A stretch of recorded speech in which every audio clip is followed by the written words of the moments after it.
За хуулийн төслийг дэмжиж үг хэлнэ.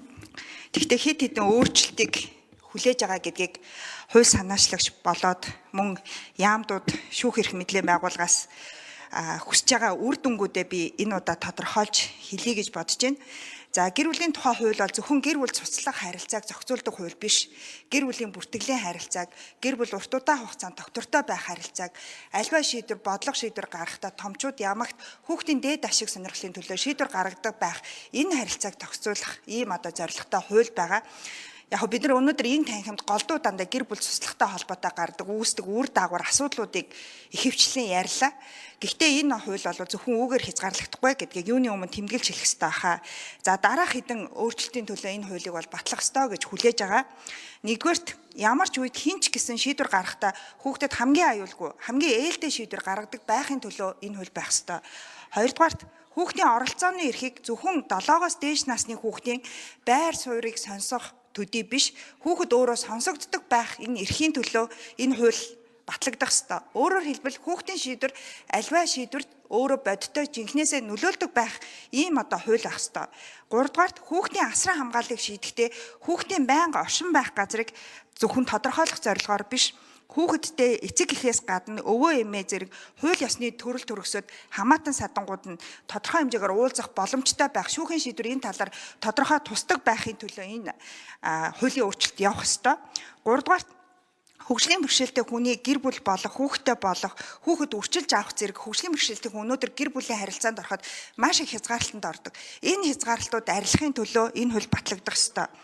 Тавдугаарт Монгол улс өөрийн гэсэн уламжлал, ахуй соёл, онцлогтой энэ онцлогийг онцгойлон анхаарч дотор байрны хүүхдийн асран хамгааллын асуудлыг бид нар шинээр загварчилж харах ёстой.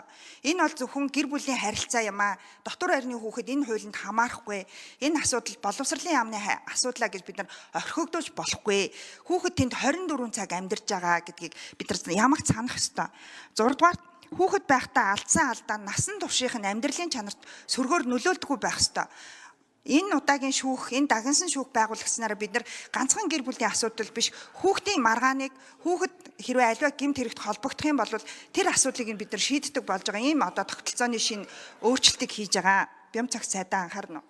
За тэгэхээр энэ бүх өөрчлөлтийн төлөө энэ хууль өөрөө үйлчлээсэ гэж бодож байгаа. Энэ өөрчлөлтийн төлөө байгаасаа гэж бодож байгаа.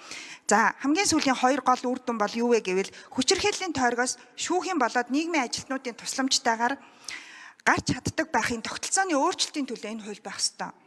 Хүүхэд гэдгээс шалтгаалж тэднийг шудраг бус байдалтай нүүр тулахаас сэргийлэх нь хуулийн хамгийн гол амин сүнс гэдгийг ухамсарлаж, хуульч нар бүгдээрээ үүнийг чин сэтгэлээсээ ойлгож, энэ шүүхийг, энэ тогтолцооны өөрчлөлтийг чин сэтгэлээсээ өөрөөр загварчилж хараасай. Бидний ойлгодог уламжлалт шүүх энэ бол бишээ.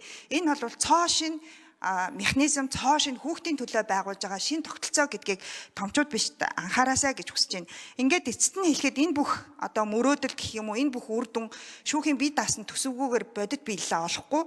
Манай хууль зүйн байнгын хороо хариуцлагатай ажилдаг гэдгийг Бям цаг сайдад бас бид нар хэлээ. Бид нар хариуцлагатай төсвийг нь батлаад явуулдаг. Харамсалтай сангийн яам ямар ч үндэслэлгүй төсвийг нь бууруулад ирдэг. Үндслээ зөвхөн бүх төрлийн байгууллага төсвөө тануулж байгаа учраас шүүгч гэсэн адилхан гэдэг байдлаар ханддаг. Шүүх бол адилхан байгууллага биш. Шүүх бол үндсүүлээр олгосон нэг эрх мэдлийн байгууллага юм аа гэж үгээ өндөрлөө. Тэгээ дахиж бид нар энэ шүүхийн төсвийн тухай ярихгүй байх гэж найдаж байна, итгэж байна.